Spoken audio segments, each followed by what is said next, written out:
నమస్కారం ఘంటారావానికి స్వాగతం. ముందుగా ప్రధానాంశాలు. రాష్ట్రంలో జోరుగా పట్టభద్రుల ఎన్నిక ప్రచారం. గెలిపిస్తే అండగా ఉంటామంటూ అభ్యర్థుల హామీలు.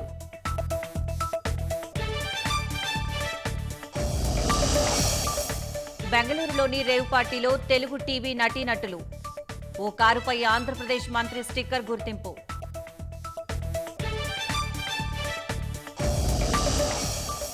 రోజురోజుకు పెచ్చురిల్లుతున్న సైబర్ నేరాలు.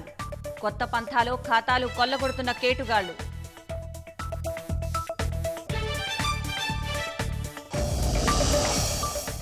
ప్రశాంతంగా సాగుతున్న 5వ విడత సార్వత్రిక ఎన్నికలు.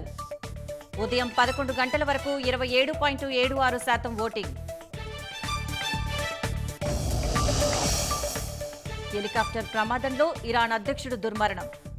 ప్రపంచ దేశాల దిగ్భ్రాంతి, అండగా ఉంటామన్న ప్రధాని.